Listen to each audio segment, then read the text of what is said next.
You are listening to Radio Free Humanity, the Marxist-Humanist podcast. My name is Brendan Cooney. And I'm Andrew Kleiman.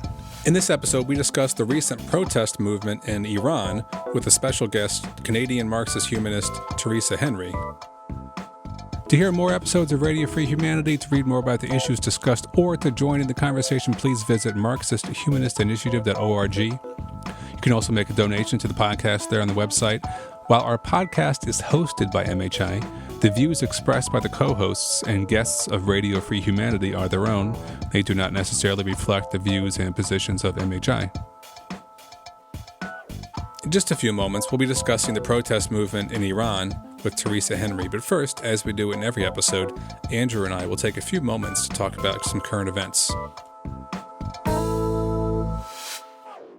Hey, before we jump into our current events segment, we wanted to let you know that you are invited to apply for a study group that Marxist-Humanist Initiative is leading.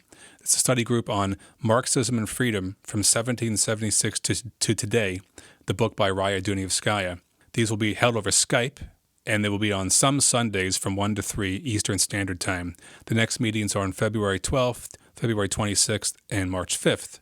If you're interested in applying to attend, you can write to mhi@marxisthumanistinitiative.org.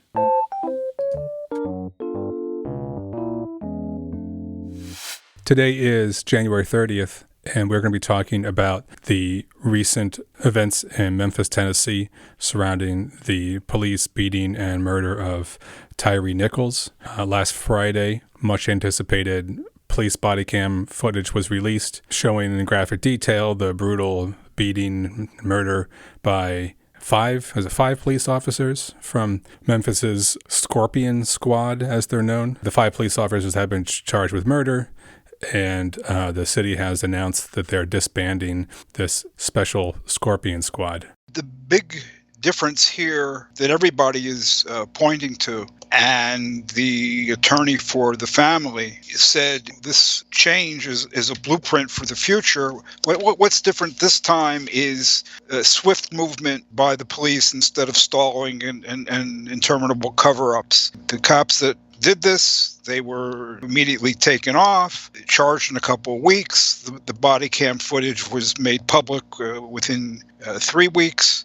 This is a real break with precedent. It wasn't that long ago that the standard procedure was to wait months and months for the district attorney to impanel a grand jury, and then after lots of waiting around, the grand jury would not recommend charges, and nothing would really happen. And police officers would even be rehired or moved to a different department somewhere else to continue their crazy. Hopefully this quick decision to charge these 5 cops with murder and a relatively quick turnaround getting the video released shows that the George Floyd protest, the Black Lives Matter movement have changed public opinion enough that there's an expectation for accountability that wasn't there before. It's a little too early to know if this is the case, but it's perhaps promising. Yeah, we don't know what they're going to try to do, but this has put the lie to all of the excuses that, this takes a long time and blah, blah, blah, and blah, blah, blah, and we can, and we have to, and so forth and so on. When there's a will, there's a way. I think you're right that the mobilization around Black Lives Matter,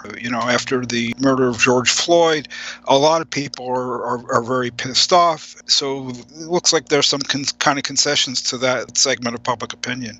Also, what I saw that was very interesting is, and as far as I know, this is unprecedented, the police union in Memphis didn't do the normal police union stuff, basically defending the murderers or saying, it was a difficult job and, they had to make a decision on the spot. This is what they put out on Facebook. Memphis Police Association would again like to extend condolences to the family of Mr. Tyre Nichols.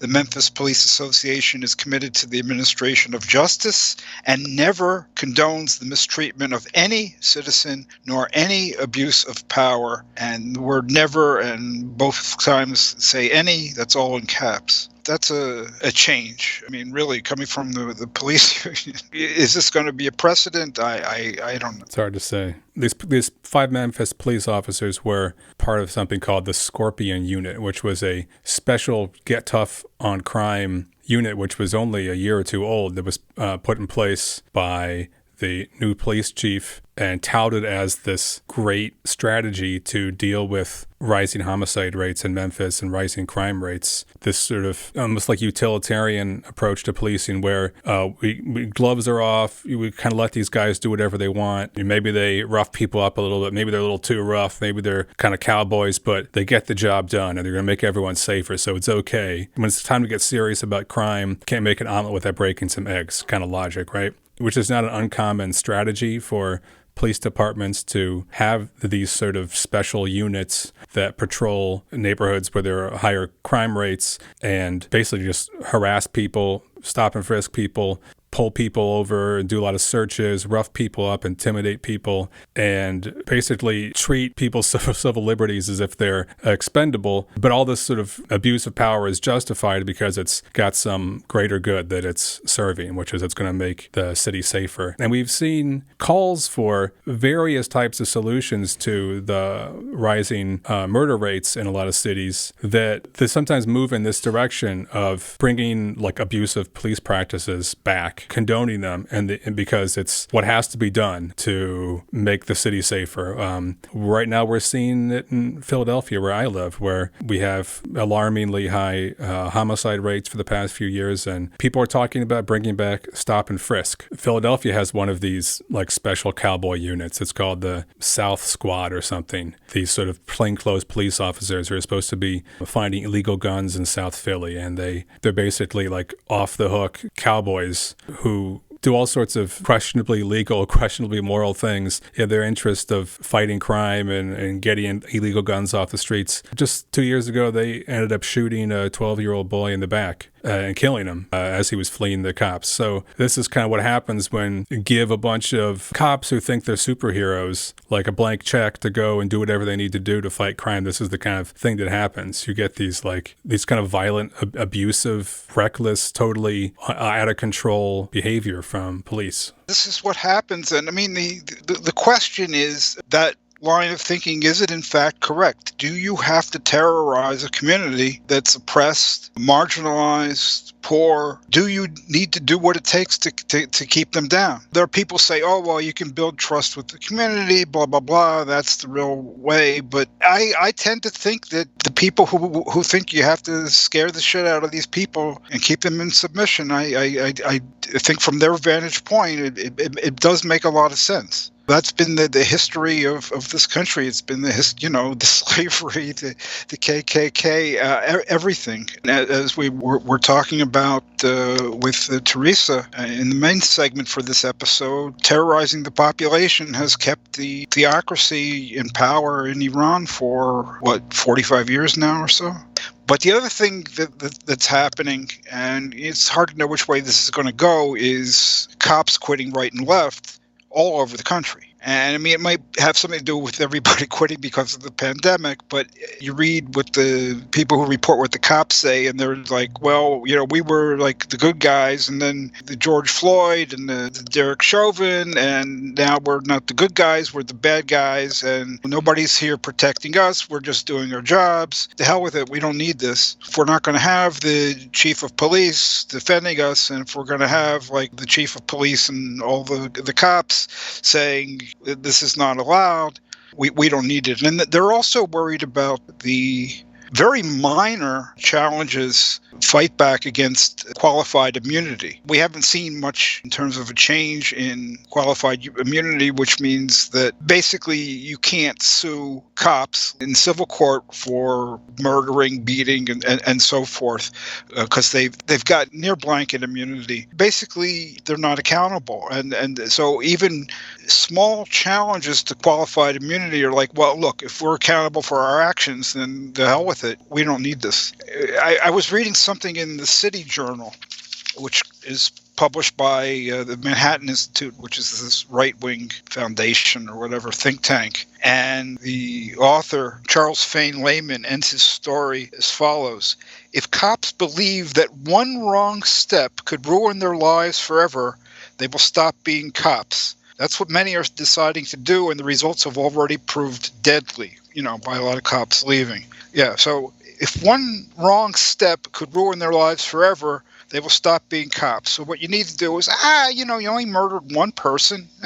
Let's give this guy a second chance. I mean, that's the thinking in this country. There's definitely seemed like a work slowdown by police officers in a lot of places, especially where I'm in Philadelphia. Record number of police officers on like sick leave. The local newspaper did an expose last year that found out that all these cops on sick leave were actually working jobs the whole time, other jobs, and were collecting their paycheck from the city, but were actually claiming they were out on disability, but they were like working construction jobs and stuff. There's just a remarkably slow response rate to solving murders in the city, and it feels like a work slowdown in response to the Black Lives Matter movement.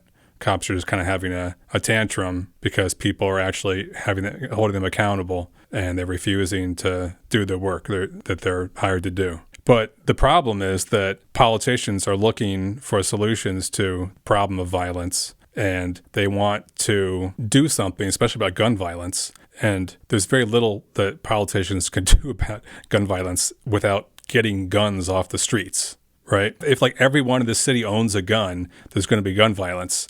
And if you're not legally allowed to like outlaw gun sales, if everyone is legally allowed because the Supreme Court is batshit crazy, if you can't pass gun control laws and everyone has a gun, you really can't do much to end gun violence, except for like propose very long-term economic development and education initiatives. All these things would take like generations to like change. People want immediate solutions. So the only really like palpable immediate solution is like, okay, we're going to like empower cops to do Eric Adams style politics. We're going to be tougher on crime, right? So there's like a real opening for politicians to push these sort of tough on crime policing policies, even though so many people are disillusioned with policing in America. There's still this opening for those sort of things to get proposed. And this is what happens when, you rely on police to do it the police way. You get these like cowboys running around beating the shit out of people and shooting people in the back and stuff. Yeah.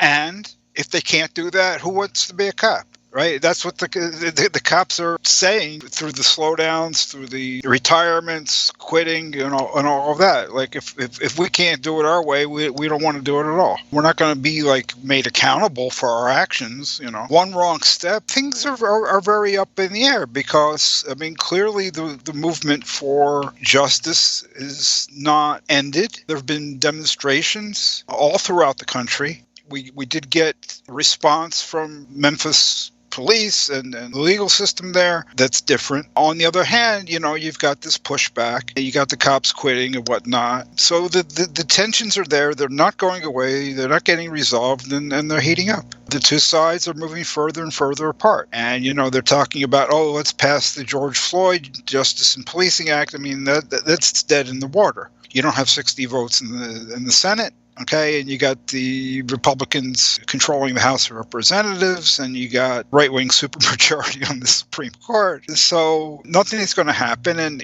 people have to have their guns because they have a God-given right to own the libs and revolt against any challenge to white supremacy and so forth. I don't see anything changing, just that it looks to me like the contradictions are going to get deeper. Well, we're going to have to leave it at that. Up next, our conversation with Theresa Henry about the protest movement in Iran.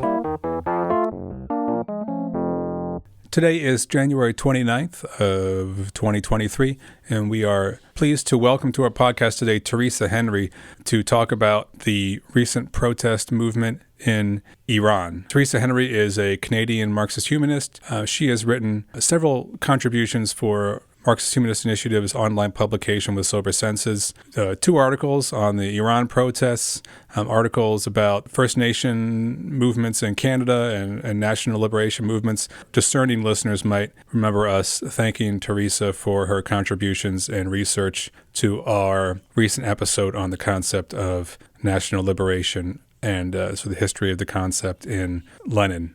Theresa's 2 articles on Iran, the most recent is from January 18th, and it's called Strikes, Protests, Organizations, Iranian Revolt Deepens Despite Executions. And the earlier one is from October 13th of last year, and it's entitled Women in Iran Lead Mass Demonstrations for Women, Life, Liberty. So, Theresa Henry, welcome to the podcast. Thank you. Yes, welcome, Theresa. This should be good. Why don't we just start off with the basics? When did this recent wave of protests begin in Iran, and what's it all about? The most recent wave of protests started in September after a young Kurdish woman, Shina Amini. Her non-Kurdish name is Masa. Her Kurdish name is Gina. She was killed in custody or died in custody of the morality police after being arrested for having a couple hairs hanging out of her hijab. If you connect the dots, you can easily see that she was killed by the morality police, and the protests began as a response to that. Students, women, youth fled out into the streets protesting the horrible treatment of women, the terror of the military and police apparatus in the Islamic Republic and the Islamic Republic itself. In the most recent piece you wrote about these protests, you wrote maybe 10 days ago, 11 days ago on January 18th, you talked about the current state of the movement now. How many months in? 4 months in? Yeah, so it's been 5 months or 135 days. Okay. So you talk about the current state of the movement now. What's happening now? Because it's now expanded considerably beyond just being just women protesting in the streets like it was in the first few days of the movement.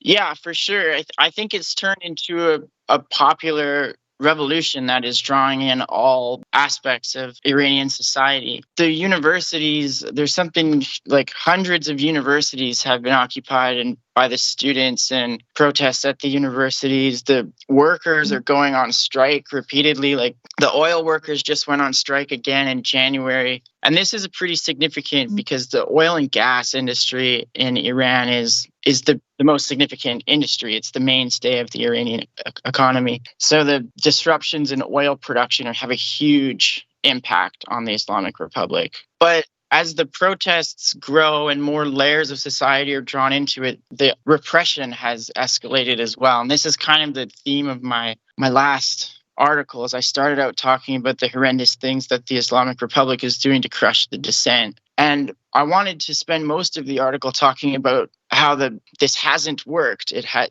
remarkably, people are still flooding out into the streets and claiming that resistance is life, the regime is death, and the most horrible things you can think about are happening to these people, but they just continue to fight for freedom. So I just looked at a daily report that's released by the Human Rights Activists in Iran organization. And as of today, in terms of repression, 527 people have been killed in relation to the protests. 71 of those people killed have been children. 22 people have death sentences, and there's been 4 executions. Almost 20,000 people have been arrested, and 13,000 of those people have received sentences. But still, the protests are growing and continuing, which I think is phenomenal. This is really amazing, and I have a bunch of follow-up questions I want to ask about a lot of the things you just said. First, you mentioned this oil worker strike. Often, obviously, strikes revolve around economic demands, but you're talking about it in the context of this protest about women's rights and people protesting the theocracy in Iran. So is this more of a political strike, or is it an economic strike that has some political undertones? What's its relationship to the protest movement? Yeah, that's an interesting question. It's both, actually, which is interesting. There is economic strikes. So the last strike has to do largely with wages, money wages, but also access to other benefits and stuff like that. So that you could obviously the bread and butter kind of economic demands. But even those economic protests seem to have a self-consciousness that they're part of a bigger mass movement. And the workers have gone on strike or done job actions directly related to the movement. So when the 2 young men were executed by the regime for protesting, the workers went out on strike. The workers have come out in solidarity against escalating repression. A lot of the activity is in the Kurdish region, so the workers come out on strike against the repression of the Kurdish national minorities, etc.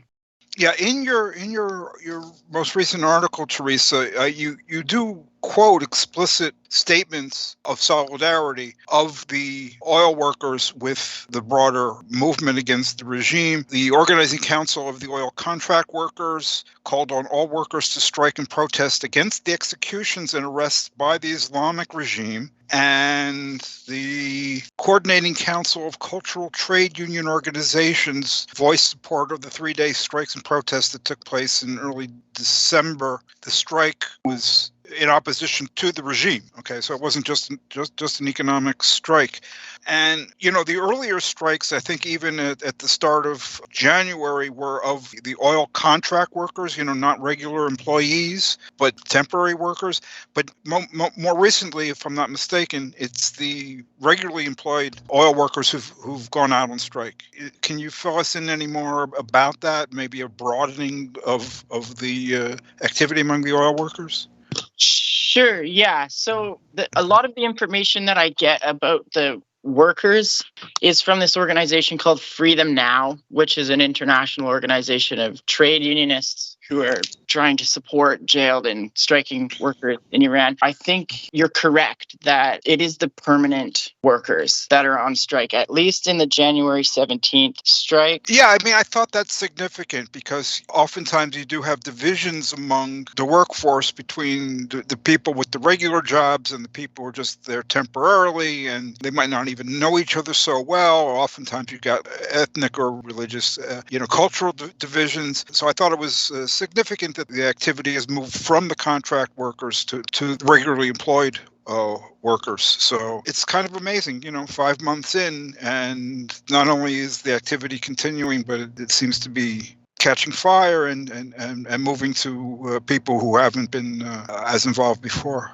Yeah, I think that's significant. I think one real significance of the oil strikes too is, and you started to gesture at it, I wrote in my article, the strikes speak to both a general discontent against the government and to solidarity across ethnic and cultural divides. So the workers going on strike said they were mobilizing against the government's lack of response to the problems facing the working class, but also the plight of our innocent colleagues and other people in Kurdistan, Baluchistan, and Isa, I'm not sure how to pronounce that, and other bloodstained cities. So the workers are really, you can feel from their declarations that they see themselves as part of a bigger struggle that is like bigger than the economic struggle, bigger than the divisions on the shop floor, bigger than even the ethnic divisions, and bigger than the gendered divisions too, because you have these male-dominated industries that are going out in explicit solidarity with a women's revolution that I can't remember what article it was, but there was one commentator saying that what she thought was so remarkable about this revolution is that men are willing to die for women's freedom. And I think that these transcendence of animosity between ethnic minorities, different religious strains, and men and women is very, very wonderful. It's inspiring. The death toll is staggering for a protest movement that's only 5 months old. I mean, that's like over 100 people a month being killed by the regime, and then all the people are being locked up, and now we have people being executed. And the executions the charges are just for protesting? Is that an offense you can be executed for, or are they being accused of something else?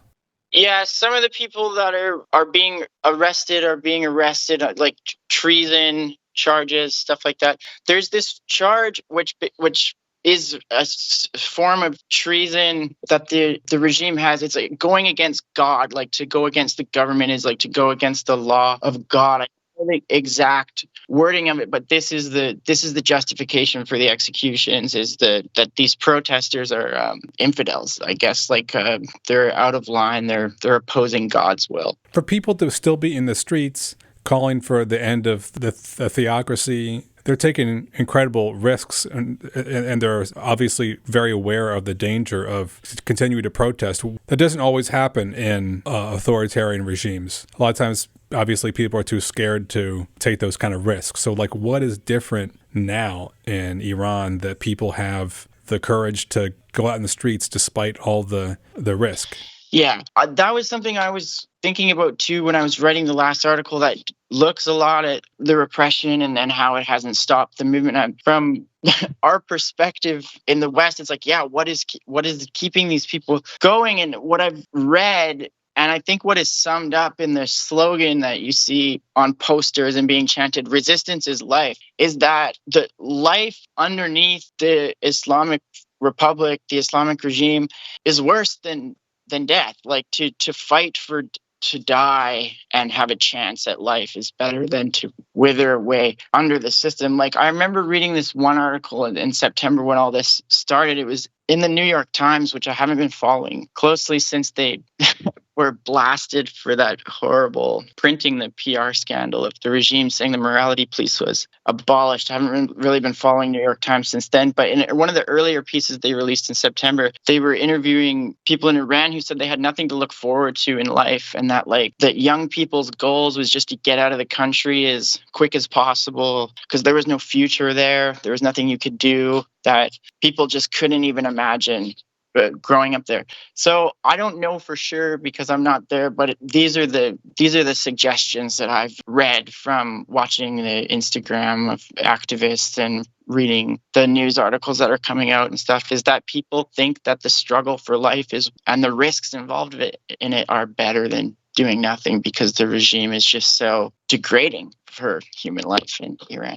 You know, I'm curious about the relationship of this current uprising to the other recent protest movements in Iran. Back in like 2017, 2018, there was a big protest movement that got a lot of attention. And then there was another one in 2019 and 20, a wave of protests that I think was related to a spike in oil prices. That was when there was like a big shutdown of the internet in Iran that made a lot of news here in the States. And I think both times those movements were met with a lot of repression. You know, like, what's the relation? Is this like a third installation of the same movement, or is it qualitatively different this time? Yeah, I have to admit I don't have a super deep or detailed understanding of the past couple waves of protests. I don't have the best answer to your question just because I feel hesitant to say much about the movements I don't know that much about.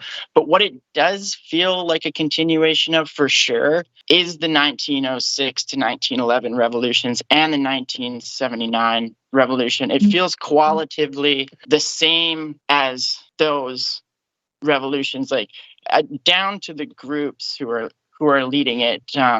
The groups that were suppressed by the Islamic Revolutionary Party after ousting the Shah. And so we have this slogan on the left, Rosa Luxemburg, that the 1905 Russian Revolution was not the final act in a series of bourgeois revolutions, but was the beginning of a new series of proletarian revolutions. And I kind of see this revolution as like picking up where the 1979 revolution left off. So the left and the Islamic Revolutionary Party were both against the Shah. They removed the Shah, and then the Islamic Revolutionary Party turned to crush the left and the masses. And now we're seeing those masses that were put down rising up against the Islamic Republic, which was the institutionalization of the counter-revolution in 1979. So I kind of evaded your question about the last couple waves of protests, but I do see a striking similarity with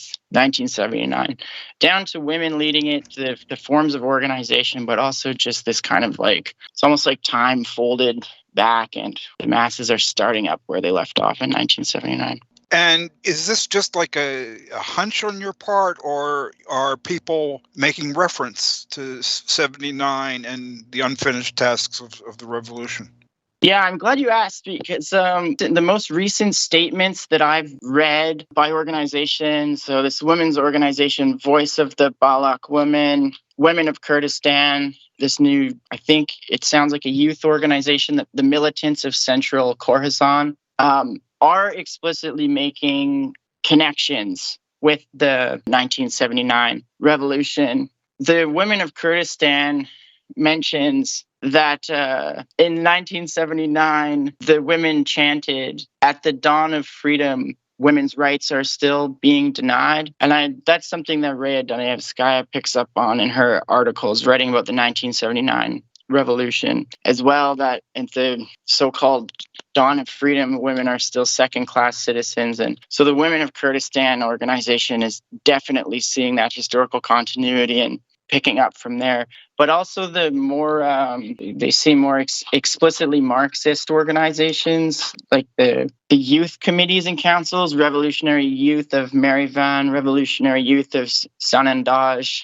These groups explicitly look at the spontaneous form of organization, the Shura, or the council, and are calling for the establishment of these, and have spoken of their tendency as council communist. So I didn't know until these most recent statements were published. It was kind of a hunch where I was like, oh, look at all of these historical continuities. But yes, it seems like the women and youth organizations are looking at the 1979 revolution and picking up from there, learning from history. Another interesting thing, historical continuity, that actually, Andrew, you mentioned before, is the formation of these sabotage groups in Iran that are based off of the anti-fascist Churchill clubs. Yeah, aside from the continuities to the 1979 revolution, I thought it was interesting that you picked up on this continuity as well, because it's kind of funny. Or I don't know, maybe you wouldn't assume that this would be a thing that people are looking back on now. But in World War II, there was a Danish youth clubs, student clubs that engaged in acts of sabotage against the Nazis, and they were called the Churchill clubs. So it was like this kind of youth, like clandestine youth wing of the Danish resistance. But I guess some of the youth in Iran have found out about the Churchill clubs and started their own sabotage groups, which is kind of cool. But they explicitly reference the Churchill clubs? Yeah, they do. There was actually one Churchill club. It was 8 teenagers in Denmark in, I think, 1941 or something, and they were arrested after several months. I don't know how tied in they were with anything else, but they were like, what's going on? Nobody else is doing anything. We got to do something. That's a very obscure historical reference point to be picked up.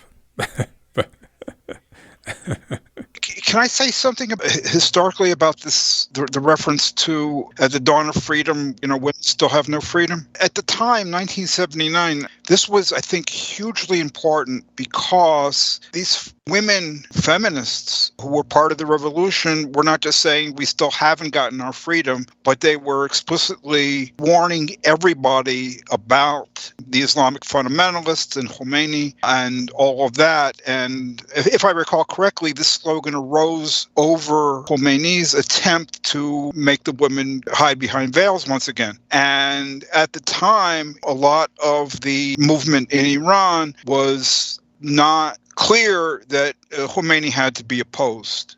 So you had like the Tudeh, basically the Stalinists, sucking up, trying to make common cause with Khomeini, and you had a lot of lack of clarity among Trotskyists about the role of clerics in all of this. And the cutting edge were these women, were these feminists who said women's freedom is the measure of the freedom of everybody. I mean, especially in a place like Iran, which is, so historically misogynistic. And that was a beacon, that was an alternative road that, had it been followed soon enough, could have made history go a different way. And unfortunately, what they were saying was not heeded. Hey, we're going to return to this conversation in just a moment, but first, as we do in every episode, we're going to take just a few minutes to hear from Anja Clark, Organizational Secretary of Marxist-Humanist Initiative, the organization which sponsors this podcast. Marxist-Humanist Initiative, or MHI, aims to contribute to the transformation of this capitalist world by projecting, developing, and concretizing the philosophy of Karl Marx and its further development in the Marxist humanism articulated by Raya Dunayevskaya. The ongoing COVID-19 pandemic and today's many other social, political, and economic crises make this a moment to engage people in discussion of these ideas. In the U.S., we are faced with the threat of Trumpism triumphing and all-out authoritarianism extinguishing our right to carry on these discussions. Yet at the same moment, the multiracial movement for Black lives has spread to every corner of the country and the world, launching a flood of activism and new ideas that deepen the concept of freedom. MHI is dedicated to the task of proving theoretically that an alternative to capitalism is possible. We are distinguished by our economic analyses in which we do not merely assert but demonstrate that the only opposite to the current world economic system is its abolition and replacement with one not based on the production of, quote, value, close quote. Because capitalism cannot be fundamentally reformed, attempts to reform it lead to an intensification of state capitalism, not to socialism. We are not a political party, nor are we trying to lead the masses who will form their own organization and whose emancipation must be their own act. But we have seen that spontaneous actions alone are insufficient to usher in a new society. We seek a new unity of philosophy and organization in which mass movements striving for freedom lay hold of Marxist philosophy of revolution and recreate society on its basis. Our ideas and actions, as well as our structure and rules, are guided by the interests of working people and freedom movements of people of color, LGBTQ people, other minorities, women, youth, and all those around the world who are struggling for self-determination in order to freely develop their own human natures. We have no interests separate and apart from theirs. To this end, we open our website to the widest possible dialogue with people around the world. We intend to practice as well as espouse a two-way road between our organization and people outside it as essential to developing a single dialectic in the relationship of theory to practice, and as the way to assure the survival of Marxist humanism. Please join us. So one of the things you talk about in your paper is a coalition of opposition leaders in exile. And you talk about what the relationship of that group is to the movement in the ground in Iran. Can you give an overview for our listeners of what that's all about? Yeah. So in the new year, this kind of famous celebrity status exiled Iranian people formed together with Reza Pahlavi, the son of the Shah. So there's this coming together of like liberal, progressive, human rights defenders and monarchists. And the left groups in Iran that I'm reading are referring to this opposition as the right-wing opposition to the Islamic Republic. They're referring to the coalition? Yeah. So I've been referring to it as a coalition of opposition leaders in exile because when I think about right-wing, I think about monarchists, but this coalition isn't just monarchists. It's monarchists and liberal progressives. But anyway, that's seen by various left groups in Iran as just the right-wing opposition to the Islamic Republic, whereas the mass movement is the left opposition. And the formation of this coalition was a bit murky at the beginning of January. It was like, okay, so there's all of these people in the diaspora that have come together to oppose the regime, all these people from different political tendencies and countries. Okay, but what made it feel substantive, I guess, is that now there's this kind of campaign, I guess, on Instagram and Twitter and stuff. People are calling it giving the power of attorney to the Shah's son, to the crown prince, to be like a interim representative of the people to carry or steward the revolution, the overthrow of the Islamic Republic into a transition and then a free referendum of what the people want to do. And so you have people defending this development, that there should be a representative of the mass movement. This coalition is properly suited to be that representative because they're looking for a secular democratic society. I don't think so. I disagree. And I guess let's maybe get into that for a bit. Like what the problems with bestowing representative power onto this coalition in exile is. Before you do that, can I get some clarity about the term right-wing opposition? Are the people who are criticizing this coalition in exile saying that the Pahlavi group, I'll just call them that, I don't know what to call them, they are to the right of the Islamic Republic?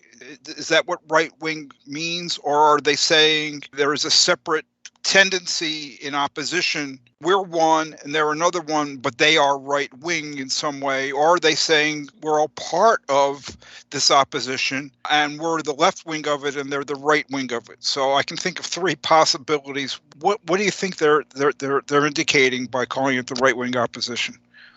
Right. Yeah, I don't think that they're insinuating that it's to the right of the Islamic Republic.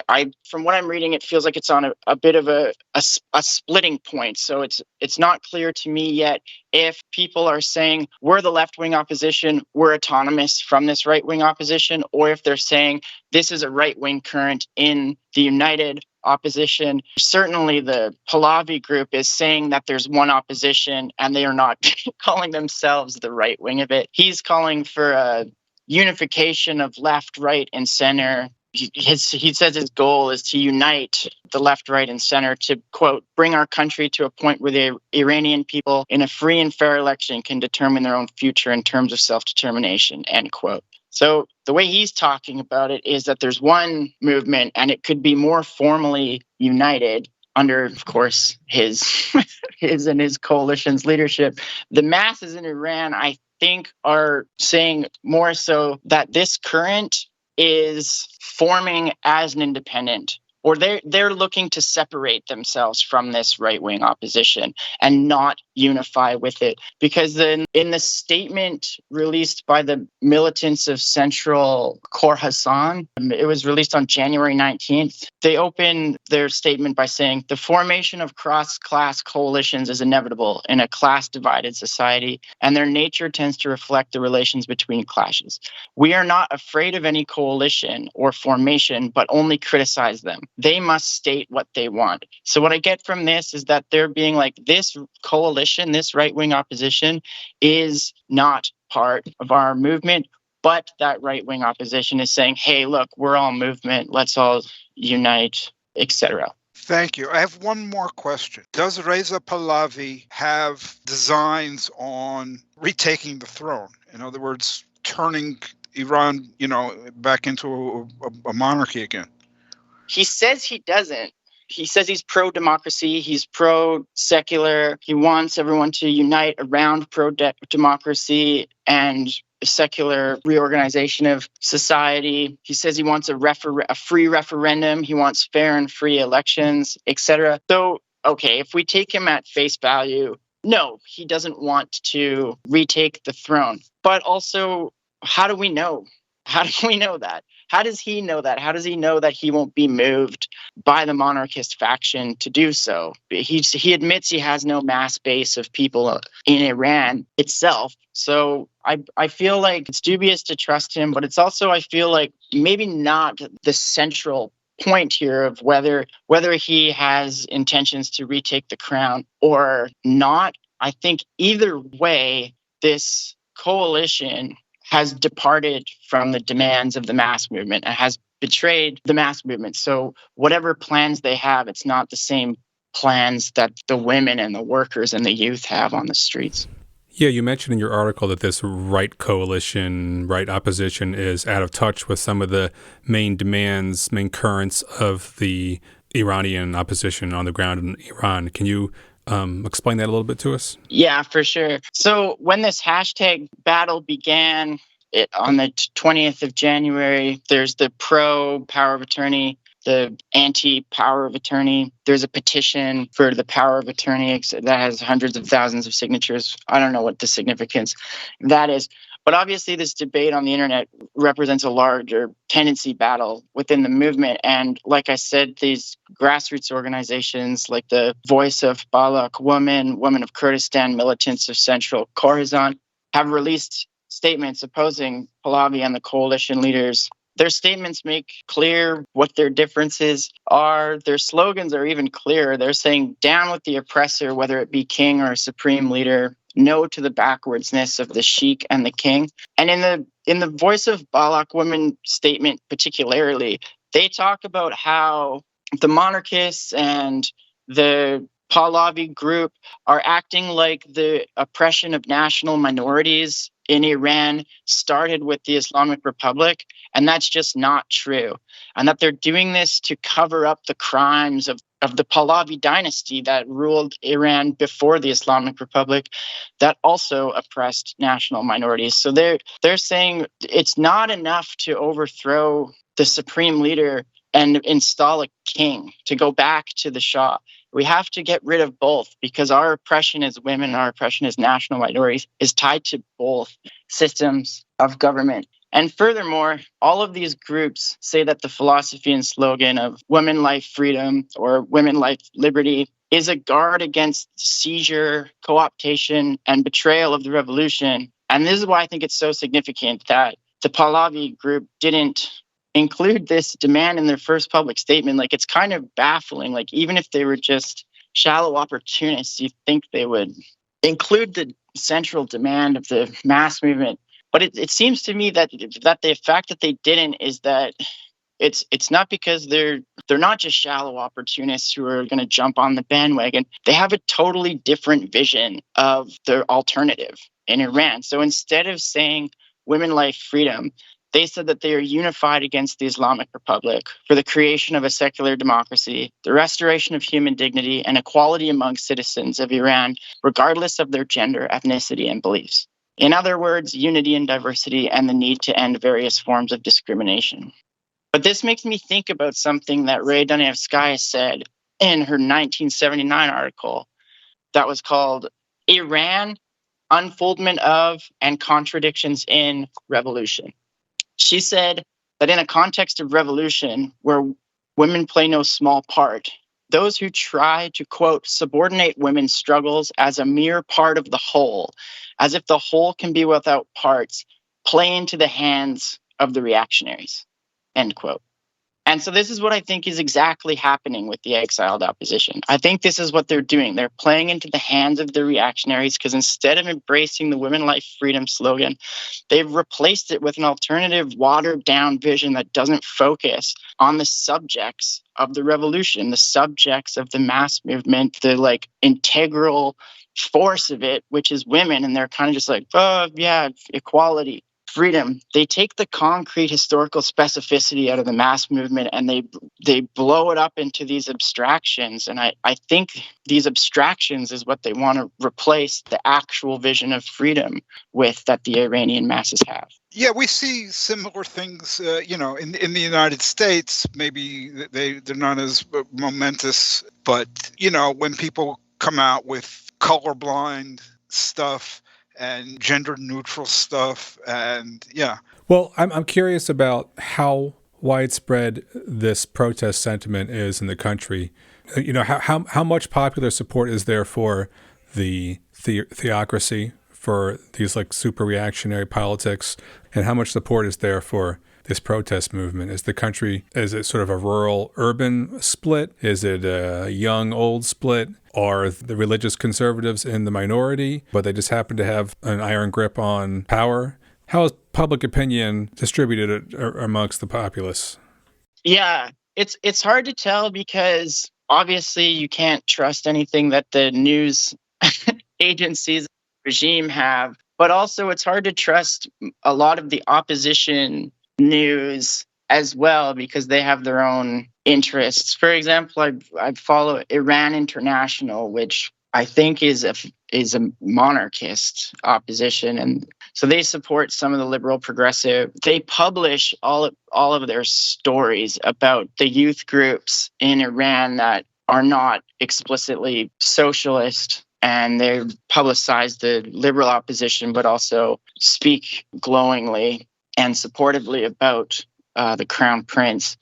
So I don't know what the public reception of it is in the Kurdish region, and in reading the statement by the Voice of Balak Women, they're saying that there is a kind of dominant theme in those regions of resistance to the Islamic Republic, and even the religious communities. There's this one mosque in the area that this organization is from, the Maki Mosque, whose cleric is against Khomeini. So it's not totally like a secular religious split. The average age of people arrested in the movement is 26. So that's actually gone up. The last time I checked it, I think it was like much lower, like 15 years old or something like that. So 26, but that's still very young. That's still youth. But that's just statistics off of who's been murdered by the regime. And then finally, I was honestly surprised to see these numbers, but Reuters news agency said that there's currently 90,000 people active in the protests. That seems low to me in a country with 87 million people, but that's what they're saying. In terms of within Iran, nationwide coordination of some of these struggles that have been kind of cropping up, independently.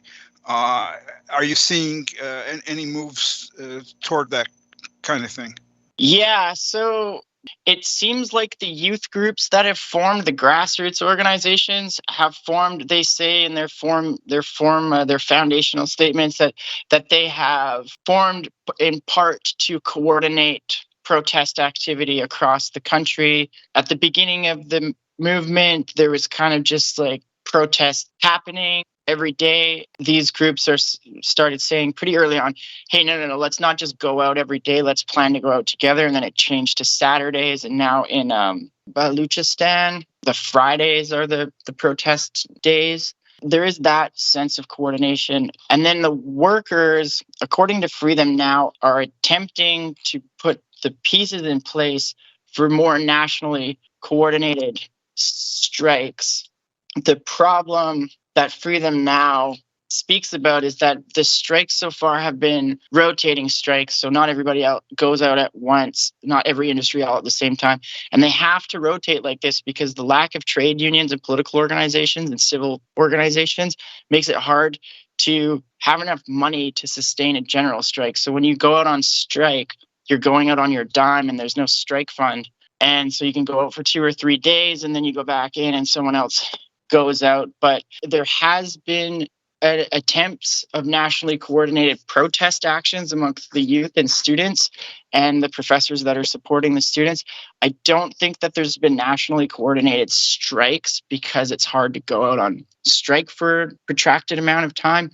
But the January 19th news release by Free Them Now states that, quote, protests in the Iran oil industry are widespread and successive protests by official oil workers directly affect the oil industry and are an important platform for organizing nationwide protests in oil. So that seems to be a conscious goal, but it has not happened yet in terms of workers' activity. Yeah, I mean, I don't think anything precludes a rolling general strike. I've never heard of one, but it was the first time for everything.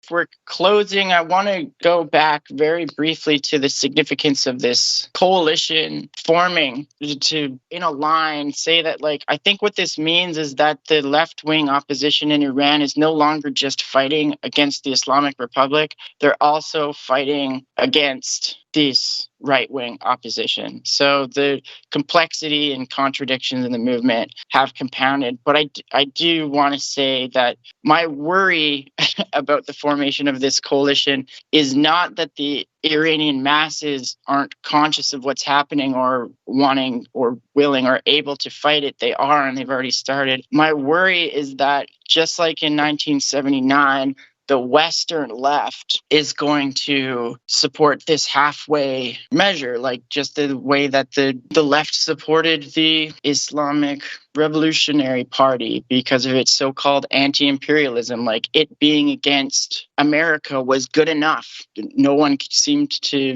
Yeah, I mean, I wasn't around, so I shouldn't make statements like that.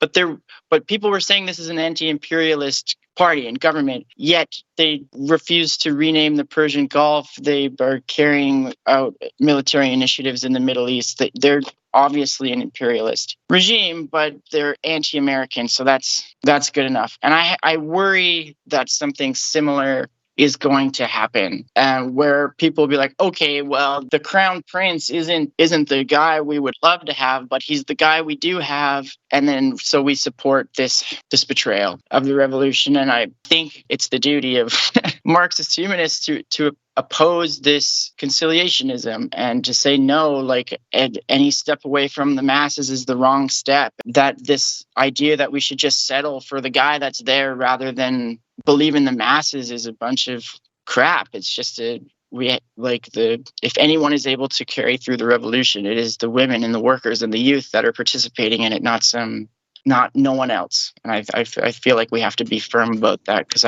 I do anticipate seeing more groups and people signing on to support this reformist opposition.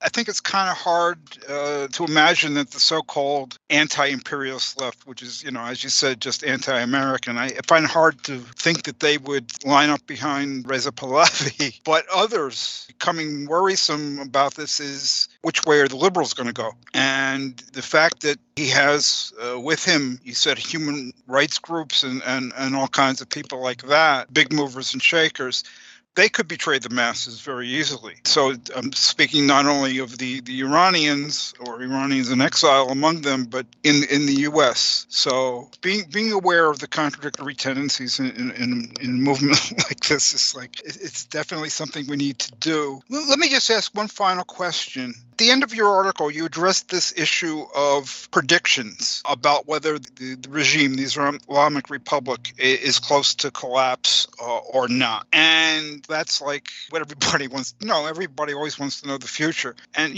nobody can know the future, but everybody still wants to know it. Maybe you could offer some of your thoughts on that kind of an issue. Yeah, for sure. I mean, you see in the classic vanguardist thing is, it's not going to work because there's no party formation. I'm sure some people are saying that. I don't pay attention to that kind of stuff. But what this coalition is saying, this is the year of unity and victory. And then you have this other sociologist saying, oh, no, the fundamental pillars of an authoritarian regime haven't fallen down, so the regime is not close to collapse. I'm reading this stuff and I just feel like this is not what theoreticians or intellectuals or anyone who is thinking and writing about social movements should be doing. We shouldn't be trying to predict what we can never know. We should be trying to understand exactly what is happening, so we have the most sober analysis of the situation. And to start making predictions is to break with that sober analysis, and it's just, you can't know, so you're lying to people. If you tell people, trust me, I know what's going to happen. No, you don't. You can't. And it's so I feel like it takes on a kind of moral quality in the sense that you're deluding people, but also there's philosophical and methodological problems with this too, because history is not something that's has a predestined goal that we can, if we do the right sort of analysis and right kind of scientific experiments, we can see into the future. Like history unravels based on the activity of real living human beings. I think it's a distraction. I think it's a bunch of noise to make predictions, and it's what people want. People want to make a final judgment on it because then they can say, oh yeah, I'm with the winners, I'm not with the losers, etc. The militants of Central Khorasan said, who awaits a definitive and immediate outcome might cease pursuing and continuing the revolutionary movement. They might get disappointed or spread disappointment to the whole society. So I think this is the stakes of making these predictions or wanting a final judgment or, as they say, a definitive or immediate outcome, is that you can throw up the towel. Like if you say, oh, the Islamic Republic is not near collapse, then what the hell's the point of anything? We should all just go home. It's never going to work. But if you say that this is the year of unity and victory and nothing can stand in our way, which they didn't go so far as to say that, but, if you were to, this is the year of unity and victory, well, that doesn't take seriously how monumental the task of overthrowing a government is, especially when it's this giant military apparatus and police system that is so far showing loyalty to the regime and unarmed protesters in the street. Like, I just think that On one hand, if we try to make predictions, oh, it's not revolutionary enough, oh, it's not good enough, it's not going to work, then we don't support the mass movement. But on the other hand, if we say it's a surefire win, there's nothing to worry about, then we're not taking the contradictions into account. I'm not giving a sober assessment of reality. We could get proved wrong. And when you're proved wrong in a revolution, the stakes are not just theoretical and methodological errors, scholarly errors, they're people's lives. I think that's why it's so important to not make predictions. Theresa Henry, thank you so much for being on the podcast today. It's been a great conversation. Yes, thanks so much, Theresa. I agree. It's been really good, extremely informative, and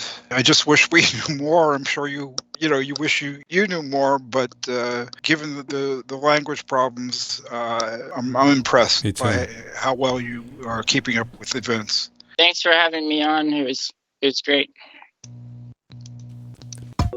Hey, that's all the time we have for this episode of Radio Free Humanity. If you like the podcast, please do stop by Marxist-Humanist-Initiative.org to listen to other episodes and to read more about these issues and others.